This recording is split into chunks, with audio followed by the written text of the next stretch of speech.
Hello, folks. This is week 3 of the new teacher orientation for Law and Public Safety Education Network. And I know a whole bunch of y'all are watching us on the videos, and I've even got some old timers watching this. They've been teaching 3, 4 years and giving me feedback. So it's good to hear that. If you want to join us live, we do have one more left next Tuesday night is our last of the 4. We were going to have Lisa Funderburk this week, but unfortunately, her grandmother, who was like her mother, just passed away. It was anticipated. She was quite old, and so Lisa hopefully will be with us next week and talk about really cool, innovative tricks of the trade. But this week, I thought it'd be great to talk about some. Let me try to get my, excuse me for a moment. There we go. To talk about just some general approach to classroom and some real basics. So let me go ahead and share my screen and let's go ahead and jump into this and go into some details. All right, so this is NTO week 3. I am Tom Washburn, last time I checked. So first of all, I want to start off before I go any further. You know, sometimes I get my best ideas. I'll just go on Google and type how to teach fingerprinting. And you would be amazed what comes up. You would be amazed what's on YouTube. You'd be amazed what's already out there. Pinterest is the same. There are some amazing high school teachers that have extensive Pinterests on just general high school. And I'll tell you, for me, law and public safety, I search science teachers sites, and I also teach social studies teacher sites because we kind of bridge that gap. And actually, in fact, one time I was Googling some math stuff because in forensics, we teach the little bit of light trig with the blood spatter lab. And I was trying to do a better job with that. So, you know, before I even get started, I just want to tell you, before you even start a unit, before you ever do a lesson plan, just Google, let's say your first lesson plan is on an overview of the criminal justice system. Google overview of criminal justice system PowerPoint. There's also a trick you can do on Google where you can do an advanced search and search just for PowerPoint. You can search for PDFs overall, and you'll find it's thousands and thousands of resources. So, I always, whenever I borrowed one, I would always, give credit to whoever I borrowed it from when I used in class. I just say, PowerPoint from, the website. But Pinterest and Google, that's where I start. That's where I find sometimes some of my greatest ideas. So don't forget those resources. They are huge. You'll be amazed what you'll find. I was amazed one time on YouTube. I was trying to find the year I taught firefighting. I ended up going down the YouTube rabbit hole. I ended up watching like a million videos and lost track of time. And anyways, there's a lot of great stuff on Google and Pinterest. So that's where I recommend you start anything. Little of this is back from last week, but this is also this week. So this week, I'm going to talk more about your classroom, your lessons and things like that. Absolutely have seating assignments. There is no way I would ever teach a class without assigned seats. And there's a number of reasons for that. One, particularly with your first year classes, if you teach 9th and 10th graders, absolutely have seating assignments and you assign them. Now, if you teach kids multiple years, if I've had students for 3 years, usually in the third year, I actually let them choose where to sit because they knew I was going to move them if they were trouble anyway. Third year of my class, we did a lot of collaborative work and they usually end up working in groups and stuff. So I would absolutely, though, an intro, have them assigned. Now, one thing I did first day of class is I would have them answer some questions. One was, is there somebody in the class you don't necessarily get along with? And I was kind of wanted to know that. And just about every year, there was a couple of kids that had ended up in my class that, third grade took somebody's boyfriend or whatever. And I would just, and I would put that into consideration because I certainly didn't want to get some adversarial folks next to each other. And another thing I did, I taught kids for a full year, an hour a day. And after break, I would rearrange the room to kind of force them to get to know a new group of kids. And so it's kind of fun to mix it up a little bit. Also, I tended, particularly in my younger kids, to keep boys in clusters and girls in clusters. It just made things much, much easier. A 14-year-old boy is still so far mature, less mature than a 14-year-old girl. And, they're coming, particularly if you're like me at a comprehensive high school, getting them in ninth grade, they're still, those boys are still boys. Now, by the time they're juniors and seniors, that's something you can make a decision on. I think at that point, it wasn't really much of an issue for me. But also, your special ed students, you'll be able to figure out them. They'll either you'll get the modifications and notes from their support teachers, or your attendance program or your school program should have a way for you to identify your students. And let me go ahead and tell you, every kid that's on an IEP or a 504 they're going to want you to sit them what they call preferential seating or T for success. And I'm going to go over that in a minute. So you need to know them when you're doing your seating assignments. And I do my seating assignments second day of school. The kids came in, I printed out to the right here. You'll see the name tent that I made. We folded into a tent, and I would set those on their tables and they would find their names, and that's where they sat. The nice thing about that with your intro students and your first year students is if you do have a couple that are kind of chatty, or for whatever reason you ended up putting two that may like each other too much or may not get along or whatever, it's just, rearrange them. I would say though, I rearrange them, and I don't give kids reasons. It may be the fourth day of class, I found out I had two students that were special ed that I didn't know, and I needed to put them in a special place. I'll rearrange the class so that no one kid's embarrassed. Really important to never call a kid out or embarrass them or do anything that draws attention to them. So I would use I use the tents, the seating tents, name tents, and that's where they would know to sit. And then would use that program, the attendance program, to print out a seating chart. So, and I'd have these all over the room to help me with the names, and then also to help me with the way that. Now, what's funny, if you look at my seating chart, these chairs are facing that direction, but I didn't use that. They're facing me. I had this from me sitting in the front of the class. So you may be wondering why are all my kids in the back row. That's just because the seating chart program was kind of weird on our last thing. So definitely I use seating charts. Definitely a good way to handle it from students. And sometimes you have students you end up having to kind of sit isolated sometimes. It's key. It's very, very important to be able to manage your class, to have them seated in ways that you can manage and have some control over. So before you even do anything, the second day of class, I had seating charts rolling. And again, day one, I would give them some questions. Where do you like to sit in the class? Do you have good vision? Do you hear okay? Do you have someone in the class you really don't get along with? Is there anything else about the way you learn I need to know about? And they would just fold those in half, turn them in. That afternoon, I'd open them up and read through. You'd be amazed what kids will tell you right off the bat. And I was able to kind of do a preliminary seating chart and occasionally a couple of tweaks. And that really, really helped me with my classroom management. So definitely want to do that. Have your classroom management in place. And then it absolutely helps when I have guest speakers, because they have the seating chart and can call the kids by name, either because they have the name tent or because they have the seating chart, and subs love it. That's a big thing in training the kids. So talk about training your kids. You need to begin to think about ways that you set up your culture and your room. And there's a million things I could go on about this, but the way you really kind of set up your first week kind of determines your year, unfortunately. So I know the first week for a lot of y'all has already passed, but one thing I want to point out is as you move forward, just set up your culture. And that is from the way they turn in their assignments to the way that they put the headers on their assignment papers. I had all the culture established in my room. We had certain protocols the kids knew. For example, the name tents. They knew to ask questions. They put the exclamation point up in the air and turn the tent sideways. And then that let me know they had a question. When they had to go to the bathroom, they would leave this on my desk and go to the bathroom. They didn't have to ask.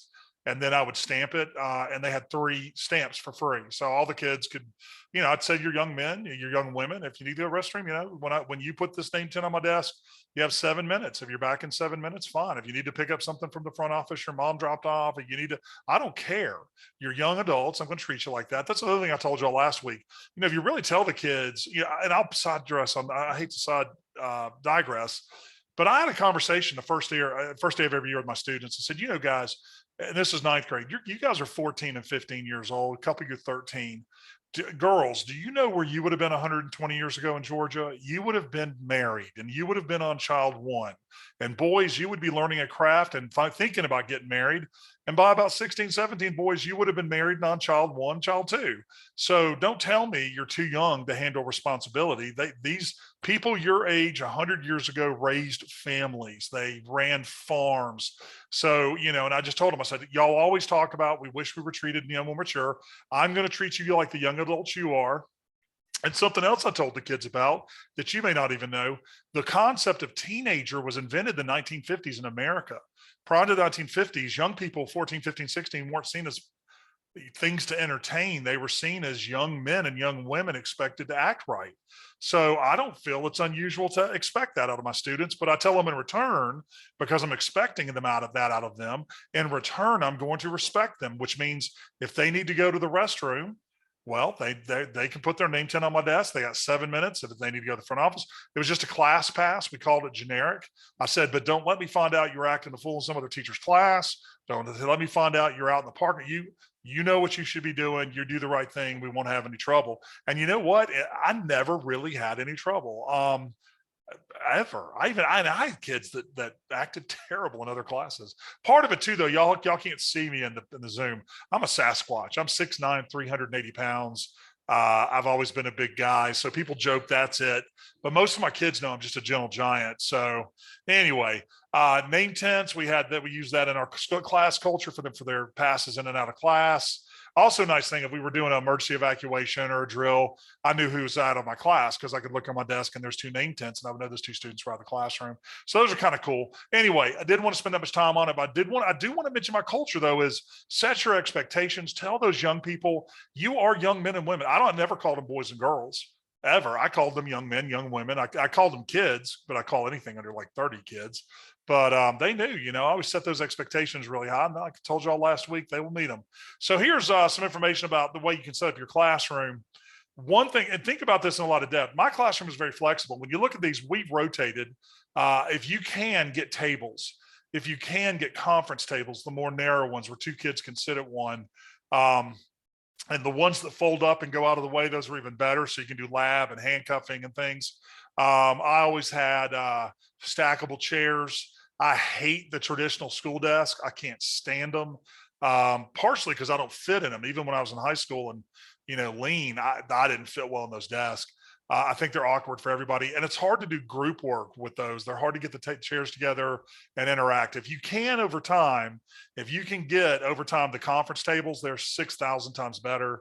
I get the narrow ones. They're like, I don't know, that wide, maybe. I don't know, like big enough for them to have a book and stuff, and it doesn't flip over. And then the kids, you can configure the tables all sorts of way. You can make your room into a courtroom. You can make your room into a debate room, things like that. On the left is the rows and columns. There is a lot of advantage to kind of being singularly rowed. They're easier to supervise, easier to get around and look. The hard thing though is if you do that is they tend to lose a little more focus, and then it's kind of harder to do some group centered stuff. To the right is clusters, which in the end, my classroom ended up being clusters because I got really lucky. They closed a drafting program at one of the high schools, and I went and, well, I didn't steal them, I guess, because I didn't take them home, but I borrowed, shall we say, the drafting tables before they went into surplus, because I use them for forensics. I taught forensics every year. And so having really sturdy drafting tables with drawers, it was awesome. I loved having those. The drawback was they were very heavy and very difficult to move. So I had to use the wrestling room for my hands-on stuff. So I kind of like clusters on the right because you got kids already kind of in their groups, easy to move around. You can do like questions in class. Hey, talk in your groups. The groups are already there because they're already in their clusters. Now, one thing I want to point out is about that T, or for success. Let me see if I can get, let me see if I can. I've not done this in a while. Hey, there's the pointer. So this is that T for success. And they say that this is the area that you want to put the kids that are distractible because they're more in the center, more likely to, you're closer to the teacher. You've got a much better eye contact. And then the T for success and the clusters is this front section right here. The thing I want you to be careful of is don't stick all your special ed kids in a row One, it kind of makes them feel better. Like I have a learning disability. I know that when a teacher made an accommodation, other teachers, other students were aware of it. It made me feel stupid. So try not to make it obvious that there's special ed kids. Try to make sure you're mixing in stuff. That's just kind of a tip. Let me see if I can get the erase all slide. There we go. So that's that T for success that I was talking about, where you put the kids in this area. But I also found out I had a student that had severe anxiety. And because I worked with students with anxiety, I said, well, would you like to sit in the back corner? And that student actually loved me because they don't like having things behind them. So, as you get to know your kids, sitting charts are really important. Placement's really important. Also look how the teacher's desk is in the front, which is okay. But, I also had a small spot in the back that I could sit and grade papers and watch them from the back. And then also I had a lectern, kind of more just to set my junk on during class, like my coffee. So that's just some things to think about is how are you going to do your desk setups, your rows. The biggest room you can get, the better. I love huge rooms. When I first started teaching, before I was in the career tech classroom, I was in special ed, and I actually had the end of a hallway. It was awful, and I had severe EBD kids. We had no room. It was nuts. My first classroom as a CTE teacher, we thought it was big. I got in there, for me, it was huge, but it was way too small. And then when I went to my last school, man, I died and went to heaven. I got an old family consumer science lab. We converted the kitchen room into a forensic science room. We converted the classroom into a courtroom. I had so much room. It was just nuts. You guys would be really jealous if you saw that room. It was huge. So I have a friend that they just put her in an old wood shop, and she loves it because it's got like 20-foot ceilings and a lot of room. So think about how your room is set up. Something else I want to point out, to the right down here. Okay. So when students look forward, okay, so this is the way the students are looking. You don't want much on the walls. It's very distracting. Again, you guys are learning all my secrets. I actually have high level ADHD. If you haven't figured out, I bounce off walls, but I was like really, I would grew up when we were called SOBs, not ADHD. And so for people like me, having a very clear, now I would suggest maybe you could still have like assignments here. You can have some stuff in the front, what we're doing today. But this one down here on the far right, that is a nightmare for ADHD people. I would not hear a word you say in that room. I would be so busy looking at all the junk on the walls. And I don't know where this got to be so popular. I know this is kind of a special day, it's elementary school, but now what I will tell you is if you turn around and face the back of the classroom, you can kind of do a lot on those walls, because we had a wall of fame for our students that had been very successful in Skills USA. And, you can do things like that, but have it where the kids are it's not in their direct, like, their primary line of sight. Kind of do a good job of making them, let me get back to this. Okay. Yeah. Try to keep it clean in the front. All right. So now we're going to talk about teaching bell to bell. 99% of the problems teachers call me about are directly related to them not planning well. And this is a new year teacher. First year teachers do this all the time. You have to plan bell to bell. You have to plan beyond the bell, because sometimes things shorten up, and you have to be ready for interruptions. But I have seen teachers that have had disastrous class environments that I worked with and helped them plan better bell to bell, that the next year didn't have any of those problems. The joke is idle time is the devil's, and that is very true in education. You want these kids to be focused, you want them to be engaged, and you want to make sure that there's something planned the whole time. And kids see it. If you're trying to fake it for a moment, or you forgot something, they're going to know it, so just go ahead and own it. But do your best that when the bell rings, they're doing something until the bell rings. Going to knock out a lot of your problems. Okay. So let's talk about that. First thing, in my class culture, I have this little bell, and I had these all over the room. I had 3 of them. And the reason I had them was this was the students to know that we were transitioning. So I would ding the bell, like if they were doing a beginning of class assignment, and I was finishing up attendance, I would hit the bell when I was about a minute from starting. If we were doing some kind of lab activity and I was about to bring them back to begin to do more instruction, I'd ring the bell. If they were taking a test and we were wrapping up, I'd ring the bell. The bell was the kids were so trained with this. They knew that when they heard the bell, they didn't like look up suddenly, because they knew what it was. was that they could finish their thoughts. And even if I had some open time, sometimes I'm not lying. I had kids say, hey guys, I'll be with you in a minute. Just talk quality to your neighbor. And, they're chatting, checking their cell phones. But if I hit the bell, they knew that that was over and they would have a minute. I gave them a minute to finish their conversation, because have you ever been somewhere and they happens to me all the time at church, and they start something and you're like, but I got to finish my sentence. So I just use this bell. Also, I use the bell to get their attention. So if I just gently hit the bell once, they knew that was a transition thing. If I hit the bell a couple of times, they knew that to kind of give me quick attention. It was usually like an update. We were doing something in class and some kids had some things, maybe they misunderstood. I'd hit the bell twice, go, hey guys, you may be confused. It's on page 119, but it's page 120. Okay, everybody got that? And so these things are like $6. I use them all the time. I love using my little bell. Anyway, starting class. A lot of teachers use bell ringers at the beginning of class, and they're great, or starting points is what some teachers call them. The silly but thought-provoking ones are pretty interesting, like this one. If you could take a trip anywhere, would you go? And I thought that this was interesting because I had a class where we brought in one of the guys who does the hiring at the local police department. And he said that one of the questions they asked in their interview is, if you could go on vacation anywhere, where would you go? Because he said it told them a lot about that person's personality. For example, if they said, oh, I'd want to go lay on a beach and do nothing, then, they're kind of low key people. The person was like, yeah, I want to go bungee cord off the Eiffel Tower. They were crazy, so it's interesting where you can sometimes have these bell ringers translate into learning about the kids and stuff. You can always have them share in small groups. So I already had, when I showed you earlier my class configuration, when I did have the tables, the kids were drilled. We had tables and we had groups. And I would literally ring the bell and say, okay, guys, transition to groups. And I had them trained where they would put their tables together in preset places, move all their stuff together. In my second year class, we had 2 different groups. So if I said, hey guys, get in your A groups, I trained the kids. They went straight to A group, B group, they went to B group. The more you kind of have them trained, the less time to waste, things like that. But anyway, if you have them already in small groups, hey, meet with your A groups and talk about your answer. And they have fun doing that, sharing, well, I've always wanted to go to Tahiti and sit on a beach and that kind of thing.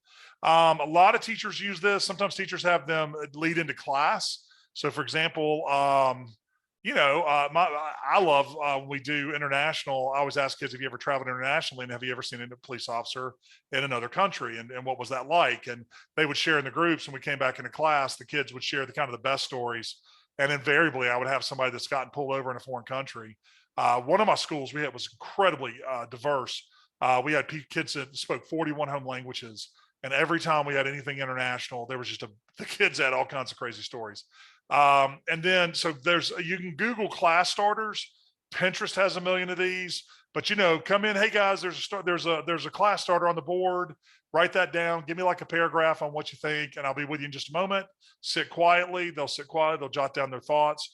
You can say, hey guys, now share with your A groups, and they'll get in their A groups and they'll talk, 2 or 3 minutes. And then meanwhile, you've gotten that kid that was out of school for 3 days, his catch up assignments. You've given that note to the kid that the office gets sent to you, and you've taken roll, and the kids have been active and engaged. Super, super easy thing to do. Starting class, what I did more than anything was reading. So we're going to talk about reading culture today. So I like reading. It's for a lot of reasons. It builds literacy and some other stuff. But if you go to lapson.org/magazines, we have, I want to say 24 digital magazines, completely free, everything in all the areas. We have fire, EMT, security, law enforcement, policing, everything. And so realize that you can just have kids read an article, that's related to your content. Let's say that you're teaching vehicle stops. Well, this is street gangs. Let's say you're teaching street gangs. Have them look up, September 2007, which is one more recent, and read the law enforcement bulletin article. And even if they don't finish it, they're already getting familiar with some terms. They're getting interested about it. And then there's also, you can have them read Wikipedia articles. I mentioned this last week, but I really want you guys to think about, rather than being, sage on the stage and doing a lecture for 15, 30 minutes, let them read a 5-minute article on street gangs, or a 5-minute article on let's say we're covering Stop the Bleed, have them read a 5-minute article on circulatory system. And, that helps them understand blood pressure and things like that. And so, you can have them do some reading before you're teaching in class. And you got to think about, I don't know if I mentioned this in one of our meetings yet, but I talk about this a lot. If you don't do anything while you're taking attendance every day takes 3 to 7 minutes every day. If you're 5 days a week, you're at 15 to 35 minutes a week. In a month, you're at a full class day that you've just wasted. So to me, we're so tight on time, particularly if you're like me. I was a comprehensive high school with 50 to 55-minute class periods. I could use every minute I had. So definitely you want to use this time wisely. And so using Wikipedia, using one of the articles from the magazines, I came across articles a lot in the stuff that I read from, Popular Mechanics, for example. For some weird reason, had the Mechanics of Death about 20 years ago as an article, and I actually made a classroom set on the photocopier, and the kids read that article. They loved it. They were fascinated. The way hanging works. It was kind of macabre, but it was we were doing the punishment section of study. You can use textbooks if you have textbooks. I'm not a big fan of assigning textbook reading for homework per se as much. But allowing them to have 5 or 10 minutes to begin class and read. One thing though, always have an assignment connected or they won't do the work. And here's the thing, you don't have to grade them all. If you give them assignment, you can spot check the kids, put smiley faces on them and hand them back. They don't know if you put them in the grade book. You don't have to grade everything that they do work on, but always have something they're going to turn in. I use the top 5 things. So one thing I like to have them do is, what was the point the author was trying to make? So if they're reading a article, maybe like, Mechanisms of Death, then, the author's point was that we have a really precise system for executing people, or I don't know what it might have been. Or just like, top 5 facts. What was the 5 coolest things you read? If you're doing Miranda and they're reading a Miranda article, you can do guided notes. Absolutely. You can write a couple of questions on a PowerPoint slide, put them up on the screen, and they just jot the answers down, 1 through 5 or whatever. But you need to have them doing something to turn in. And kids actually do enjoy reading if you have good stuff to read. You can also at the beginning of class have them review.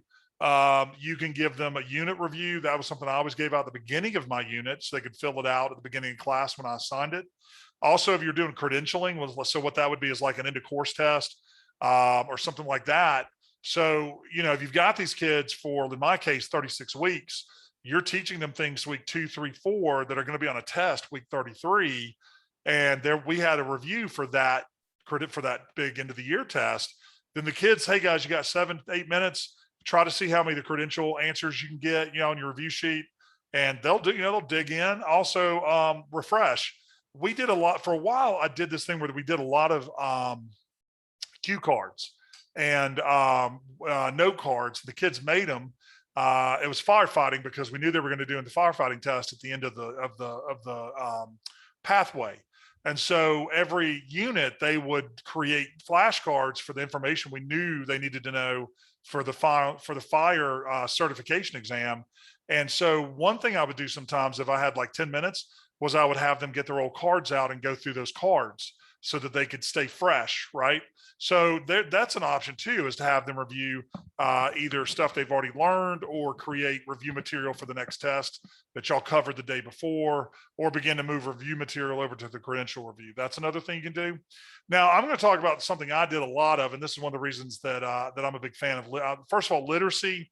Huge. If there's a whole page, lapson.org/literacy. It's our big initiative this year. Literacy, 1 in 5. Well, I'll be talking about that, I think, in the next slide. Yeah, so let me go ahead and jump forward. 1 in 5 of our graduates in high schools across the country are functionally illiterate. So think about that. 20% of the kids we're putting out into the world functionally are illiterate. That's nuts. It's crazy if that statistic is true. So Lapson wants to make sure that's not our kids. And so we've started this literacy initiative. And one of them is just the more kids read, the better they get at reading. It's the brain's like a muscle. If your chest isn't very strong, then you're going to be bench pressed. That's what it takes to get stronger. If a student's not a strong reader, they need to read more. And I'm a testimony to that. I had learning disabilities, and I had a teacher my sophomore year of high school, Kathy Brown, new teacher out of college, who knew about learning disabilities and understood why I couldn't read, and was really, really awesome. And she knew that assigning me Wuthering Heights was a terrible idea, and she let me read a book of my choice. Which, dumb me, I chose Stephen King. His books are like 800 pages, but it was The Shining. I didn't sleep well for 3 months, but I read that whole book, and then I became a better and better reader. And today I can read a book faster than anybody around. And it was because Kathy Brown knew to give me a book I like to read. Well, anyway, what I did in my class, we had a thing called reading culture. It's what I call to say, okay, kids, we're in reading culture. Just sit down, chill, and read your book. The kid, and if you watch the information, I've got a video on literacy that you can watch on the online, or maybe sometime you can catch my thing on literacy. But one of the things I let them do is, if they played non-lyrical music, they could have earbuds in, because we found out that students actually read better with like non-lyrical music. And I talked to them about it. I explained to them why that's important. I also let kids bring blankets to class. They could leave in the room because my room was kind of cold. I also had some fleece blankets in the back because my room was always cold. And then reading time, a kid could get a fleece, one of the blankets, lay it on the floor and lay down and read a book. When we were in reading time, they were to get comfortable and enjoy their reading. I talked a lot about how I struggled with reading. I also talked a lot about how reading is phenomenal and how important it is, and all the statistics about, I don't know if you've read the statistics, but like people who are successful read like 50 books a year and stuff like that. So up here, I've got a couple of examples. This one right here, the Innocence, Actual Innocence. This is about a 25-year-old book, but what it's about is about the Innocence Project that started getting guys out of prison for DNA evidence, and they were exonerated. The thing I love about them, each chapter is its own reading, so the kids don't really, if a kid misses a day of class or misses a reading, they can jump in on the next chapter and they don't miss anything because each chapter is its own story. Serpico, maybe if you got seniors and you're teaching policing, it is a little bit more of a mature book, but it is a phenomenal story about a man who stood up to the New York police system. And, he was one of the first people to call attention to police corruption in New York. And so, it's a great book. And then we read Truman Capote's In Cold Blood because it's one of my most favorite books. But it is a phenomenal read. But also, we do it in my forensics class. You could do it in a policing class. And one thing we talk about is the psychology of the killers and why did they think they killed. And the kids love that. Love, love, love talking about that stuff. So, so reading culture, they knew, first year we read Hot Zone, things like that. There's more on that on my literacy page. If you want to go take a look at that, I have a whole 45-minute thing over there. You can learn a ton about literacy in the classroom, but I use reading culture and the kids loved it. It got to be that when the kids would finish the test, they were like, are we having reading culture today? They were looking forward to having time to read. They really got to like the reading. And I probably had one of the funniest compliments recently. I had a kid that went to college and he'd come back to see me and I had pizza with him at lunch. And he was like, you were the first teacher that had a book that I actually pretty much read. And I really like that book. And I'm glad because now I'm in college. I have to read all these other books I don't like as much. So apparently I can claim victory that Luke's first book he ever read in school was actually a book I assigned. So that's the Literacy Project. It's on the website. It's under resources. Please go over there and look at the stuff. It's great. All right. So I start class off every day. So once we start class, they've either got a filler, whether it's a bell ringer or whether it's reading or whatever. I'm going to come in and start the class, ring the bell, and I'm going to open my announcements. I use PowerPoint a lot, more or less for me, but I also posted these on my class website so kids could see the daily announcements if they weren't in class or forgot. And what I put on there, the first slide was the essential question in the unit so the kids knew, and also to make sure for me that I was in the right class. Announcements that were coming up. They had a big project and we talked about their deadline. Down here's their assignments and what's coming up. This got to be really cool. I have late, what we're doing today, and what's coming up. The kids, they love that. That really helps them get to their know where they're at and whether they're late. Here's looking ahead, what we're doing during the week, things like that. And then the standards, because our our school system required, we always cover the standards. So I always had a PowerPoint. I updated it every morning. Actually, for me, it was great. First thing I did when I got to school was update my PowerPoint, make sure I was ready for what was on the PowerPoint. Reminded me, oh my gosh, I never made copies of this, or, oh yeah, today I've got to have that stuff ready for class. So it was really kind of a to-do list for me. If I was really ahead, I'd do it in the afternoon before I went home for the day and update that announcements. And then boom, the next day I was ready to go. I cut the slideshow at the beginning of class. It usually took 2 to 5 minutes, but it really helped the kids know where they were, run them on what was due.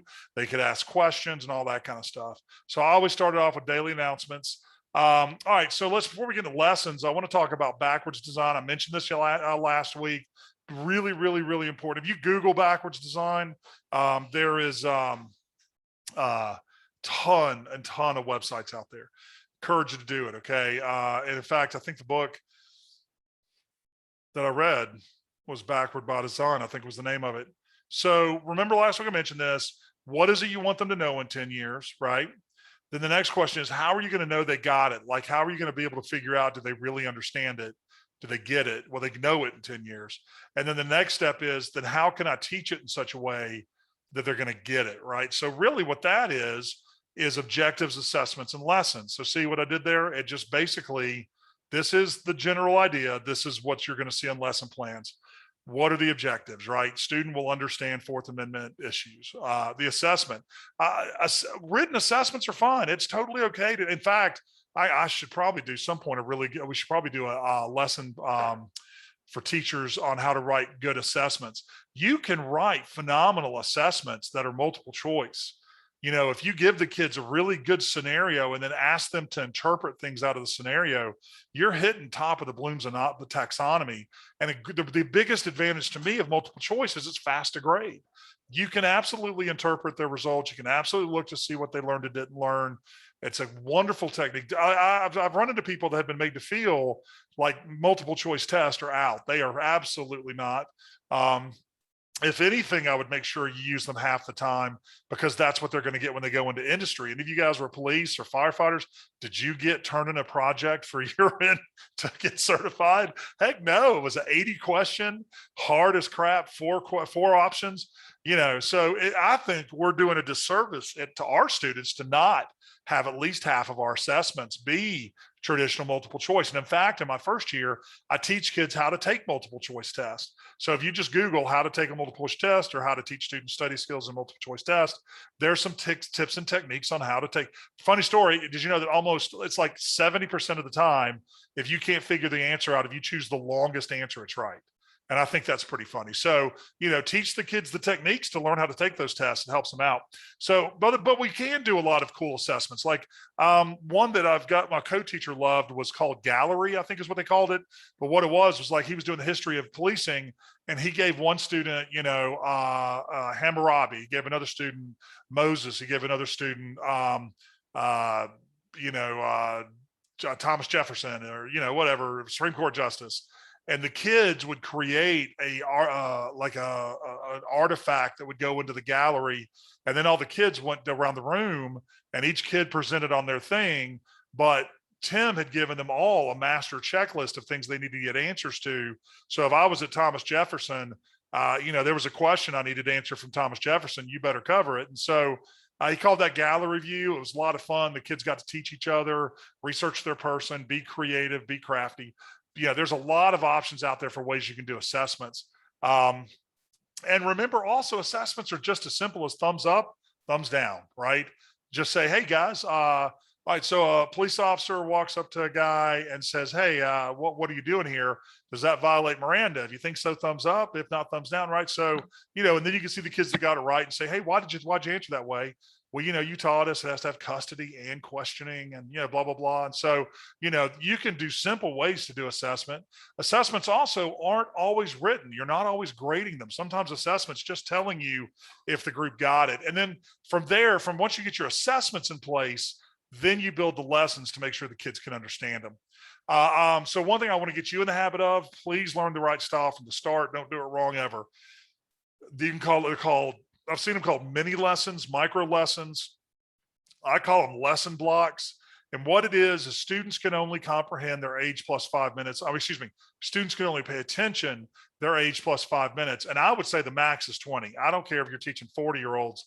I think the max is 20. I think it's important that we begin to think of these. And the reason I call them blocks, the great thing about lesson blocks is that you can put them in any order. So, you know, it's often, so let's say that one day you've got this beautiful lesson and you've got them in 20-minute segments. You have a 60-minute class period. You have 3 lessons planned.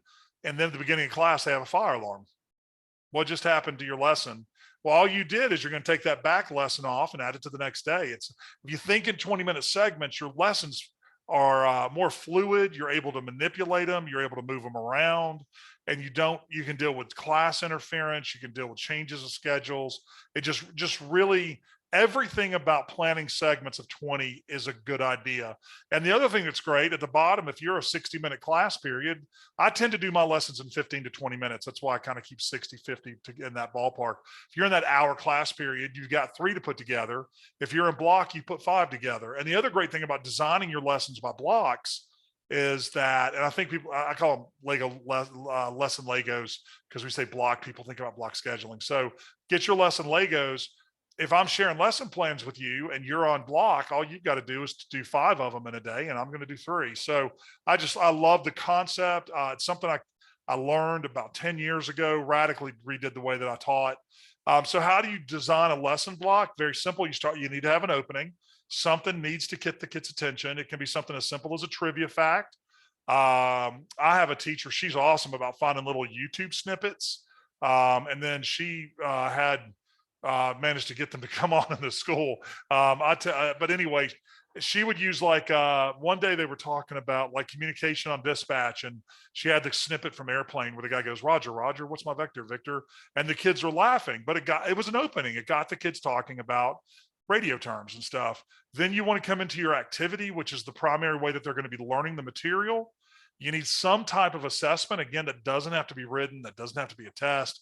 It can be thumbs up, thumbs down. It can be a couple of questions on a PowerPoint slide. You can get really super, super awesome. Do Kahoots. If you're not familiar with Kahoots, it's a lot of fun. You can use Quizlet. There's a number of ways to ask the kids electronically these questions. And then a closure. Now, these aren't equal balance. So the opening, the activity, the assessment, and closure are not 25% each. The opening is probably about a minute. The activity is probably about 12 to 14, or 15 or longer. And then the assessment is a minute or 2, and then the closure is a minute or 2. So, and then you want to transition. Very important that you transition into the next block. You don't just want to just like run into a wall and then just crack open the next block. You want to make sure there's some transitionary thing going on there. And it is possible that the activity in block 1 is you lecturing for 12 to 14 minutes, and the activity in lesson 2 that day, lesson block 2, is you lecturing 10 to 15 minutes. There's no problem there. What you don't want to do is the sustained activity over 20 minutes. So if they're doing, even if they're doing lab, you're going to break it up. You're going to have them stop and ask them questions. And, I even started getting where I designed all of my labs in forensics in 20-minute blocks of lab, because I found out that it made it easier for them to get things done. They didn't have half stuff when the bell rang and things like that. So just think about doing everything you plan in these little 20-minute blocks. So your overall questions when you're designing, super important. Overall, what are the students doing? And even most important is, are they engaged? It's okay to lecture, but what is the student doing? Are you asking questions every 3 minutes? Are you having them fill in the blanks on notes? Are you stopping and letting them discuss maybe a case? So you've got to be intentional to include the student engagement. This is, I feel, where teachers make the biggest failure in class designs. And I'm terrible at it tonight. Because of time, I can't do this with y'all, and I hate that because I would prefer to model it. But really, you need to be thinking, what is the student doing? What's keeping them engaged? Next is how I know they're getting it. Again, that's on the assessment thinking. You're really, really thinking how, I had little questions all through my PowerPoints. I would have informal questions in class. I had whiteboards in my classroom, and I'll tell you another time how to make those really cheap. And my kids would answer questions and hold the boards up, and then we just keep going unless kids really misunderstood stuff. And I'd be able to back up a little bit and discuss it. And then actually, when you get done for the day, and when you get done with the period, how could it have been done better? In your planning, as you're planning it out, is this really the best I got? You always think, what's the best? They always just say the thing that gets between you and great is good. I don't want good lesson plans for my kids. I want great lesson plans. So always be thinking, how can I make this better? How can I improve this? And over time, one thing I learned is I cleaned up the PowerPoint slides, made them a little less cluttered, and I used more graphic images, and the kids just, they pay so much better attention. So, over time, I found out that I told you all last week, beautiful PowerPoint slides keep people's attention. And so you'll learn over time. We're going to take a look at the lesson plan. So if you'll go to bit.ly/lapson lesson, I will actually open it on here so you don't have to go. But we're going to go over the lapson lesson plan design. Now, when I show you this, don't have a heart attack. This is after 20 years of research. This is the state-of-the-art lesson plan. Your school system probably doesn't have this, but we are slowly going to have these for every single unit of every single course that Lapson has on the website. So right now, we have 300-ish hours like this. By the end of next year, we hope to have about 500, 600 hours like this. So if you go into Lapson, you should be able to find these for the law enforcement. This one is the introduction course. At the top, of course, just kind of easy to fill out, figure that out. Here's the main standards and the priority standards. I told you last week, I don't really believe in priority standards, but what I decided to do, because so many systems require it, is my question was, which of all this is the most important for them to remember in 10 years? Kind of help me out. And then there's your supporting standards. Here's the national standard link. We already have it for you. You can cut and paste them. These are free for you to use because you can cut and paste them. You can turn them into your own lesson plans. Notice I have a lot of essential questions because some districts want you to have one essential question for the whole unit. Others want you to have one for each clump of instruction. So we just kind of did both. Here's student-friendly learning targets. You may not have learned about these yet. Let me see how I can, I think it's up here, make it a little bigger. Yeah, there we go. Nope, there we go. All right. So here is student learning. So what that is you phrase the statement from I can. And so the question is, what can the student say they know how to do? I can understand the differing roles of agencies within the law, public safety, corrections, and security. I can identify the different goals of each agency. I can tell you what each of my local agencies are in charge of. Very simple from the student perspective. Remember, you want to keep that student perspective. Essential activity of vocabulary. I'm going to cover those in a moment. Those are really important. These are words your kids are not going to know off the top of their head. You'd be amazed how many kids don't understand what suppression means, what a prosecutor does, what qualification means. So particularly if you're in a school like I was with a really high ESL population, vocabulary is even more important. Okay. Now this doesn't have a scaffold review academic vocabulary, but later on you will. Here's questions. So we actually gave you the PLC questions on here. PLC question 1, what do we want the students to know and be able to do? Publicly, if you're doing PLCs, we've already even given you that. 2, how will we know what they've learned? So here's a list of all the formative and summative assessments and the vocabulary quiz these are the more gradable type of things. We also did proficiency scales. If you're not doing proficiency scales, to be honest, I like them. When I first heard about them, I was iffy, but let me tell you, what does a B really mean today? What does an 88 mean today? It doesn't mean anything. So many teachers, and I don't want to critique us because it's just the way it is. If a kid turns something in and it looks decent, they get an A. I mean, let's be honest. I mean, we're not that, even if we have rubrics, the rubrics tend to just kind of be like, okay, the kid did something. I like proficiency scales because it clearly identifies where the student's at. And so if you're just locked into letter grades, it's sort of like ABC. Okay. So the exceptional student will, given a scenario, predict what agency should respond, given a scenario, predict what agencies would lead the response. We want our students to at least know, this is kind of 3.0 is kind of like they're proficient enough to move on. Create a scenario that explains how they interact and identify who holds police accountable. And then at a base level, students that are just maybe at 70, they can describe core operational strategies and they can describe why police need accountability. So 2 builds into 3 and 3 builds into 4. And our goal is to get our students into 3s and 4s. If a student's in a 2, they're not proficient. And and you don't want 15 or 20 in your proficiency scales. You want 2 to 5. And again, this builds to what do you want them to know in 10 years, right? So this is what we at least hope that they remember in, maybe 10, 15 years. This is what they remember. And this is what so just that's the way it goes. One thing, be really careful that everything you do on Lapson and other people's stuff, always make a copy before you do anything. If you're on Google, go up to the top left. Actually, I'm on here. See file, make a copy, make your own copy, name it yours, put it in your file, and don't share this with students. Okay. not this, but also the stuff. So this is like the fourth unit. Yeah, it's right here, 4, which is fourth unit. We were reading Hot Zone, and this has all the stuff about reading Hot Zone because we had very active learning planned into our stuff. Every unit had vocabulary, which I'm going to talk about you in just a second, and the vocabulary took a couple of days. Notice in our stuff we leave teacher notes. Okay, I just started this with myself, and teacher note was sometimes copy something coming up, things like that. Here's If Cops Talk Like pilot video. This is the opening. It's really funny. And then the activity or the slides from this PowerPoint. And then the assessment, they have a police jobs group assignment that's in the PowerPoint. Notice we have over here, what's the engagement? What are the student interactions? And then student reminders. This is stuff just to kind of remind yourself that you forget things. Students can be hostile toward the police. You might have students that have never had a positive interaction with a police officer. Got to kind of remember that, right? This is when we go over, that's actually really funny if you actually watch that video sometime.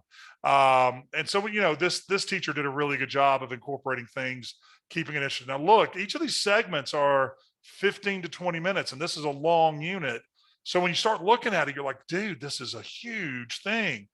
It's really not, because you'll start getting the habit of thinking in these 20-minute pieces. And the next thing you know, so yeah, there are 58 segments, but if you divide that down here, you'll actually see we give you the pacing for a 55-minute class period. Segment 1, 2, and 3, segment 4, 5, 6, 7, 8, 9. Here's those 3, and then it just kind of tells you how many segments we did in the day. So this was a 26 hours essentially of class time. And so pacing is really important. Down here at the bottom, we go into interventions, which we are hopefully going to flesh out a lot more. What this should be, and it's going to be down the road, is you guys are going to be teaching this, and you're going to come up with ways to teach your special ed students, and you're going to share those with us, and we're going to load this section up over time with great ways to teach our ESL learners, our 504 students, and our SPED students, so special ed. Here's exceeding the expectations. I started doing this a while back just because I always had that kid that finished early, and they always wanted something interesting to learn more about. So if you're working on any of my stuff, that's what the exceeding the, and also that usually comes under enrichment. I usually try to introduce or incorporate Skills USA as much as I can so the kids understand why we do it. And then I usually leave notes to myself, right? So this is, so don't look at this and think this is where you're going to be tomorrow. This is a lesson plan that I designed and that I've been working, 3 decades on this, learning how to be, if I saw this 30 years ago, I would have probably passed out. So don't panic. Take a look at ours though. You can use these. All of these links take you to the review sheets and everything, but this is a well thought out, well-planned lesson segment that incorporates the best educational practices out there. And I did this with Kristen Zapp. She's fantastic. And we worked on this together. So that's something that you can look at later. Bitly Lapse and Lesson if you want to get it now. I want to talk about vocabulary very quickly. Vocabulary is critical. Vocabulary you should be doing first. And again, no, your students don't know those words. I was the worst at this. I was raised, my mother was very educated. She was raised very poor, but education was her way to get out of the coal mining towns she grew up in. And she always used a higher vocabulary because she was always a little embarrassed from where she came from. And I didn't realize that my vocabulary was like that as well. And so when you're working with your students, we've got to remember a lot of these kids are coming from cultural backgrounds where, a lot of these words aren't used. And so we need to make sure that we're incorporating vocabulary strategies. Very quick, this is actually something I usually spend a lot of time on, but we don't have time. Word search, why do I do word search first? Because it teaches the student the structure of the word, the prefix and all that kind of stuff. Very important that they get the word search and get familiar with the wording. Almost all of our lesson plans already have word searches ready for you. Then I had them go to crosswords. So rather than have them go look up the definitions, I would have them put the definition, I would give them the definitions, and then they had to figure out from the word search words, which of the crossword clues matched. And then they had the correct definition, because a word like discretion has 3 or 4 different meanings. I don't need the other meanings. I need them to know the police discretion. So it's important you give them the correct word. Then I had my students always make flashcards, whether it be a physical flashcard or a Quizlet. There's other methods to study. We have those on site if you want to take a look at those. And then the next day, this was always the first day of the unit. When I first taught it in intro, this was actually like a full day of time every time. By about the fourth unit in intro, we were doing this half day and they were finishing it for homework. And then I had the quiz the next day. Right off, the kids knew first day of a unit, we're doing vocabulary. I'm doing a kickoff lesson and they're having the quiz the next day. They knew that every time. I let the student take the first quiz was the grade that won the grade book. If they failed it, they could retake it as many times as they wanted to, but that low grade that they had on the first test was averaged into the high grade they had later. So it was to their advantage to study. But the reason I did that was, do you know if a kid comes back and retakes your test 4 or 5 times, what have they ended up doing? They've ended up learning the words. So what's my goal? I want them to know what the word discretion means. I don't care if they come take their quiz and lunch 6 days in a row. Hey, Dr. Washburn, I finally made a 90. Awesome. You made a 30 the first time. We'll be averaging those together. So they get the penalty on the grade, but in the end, the kid learned the word. And then you want to use it. You want it in class. With the kids recognize me using the word in class, they got to go to the prize drawer. I mentioned that last week. I have a drawer full of like snacks and I had healthy stuff in there for the healthy kids, but I also had candy and goofy stuff I got at conferences. And so if I use the word discretion in class and one of the kids caught it, then they were like, Dr. Washburn, you should use discretion. I mean, hey man, hit the prize drawer. And then the kids were always kind of on edge listening to what I was saying. And then I would have them use it in their presentations in class and such.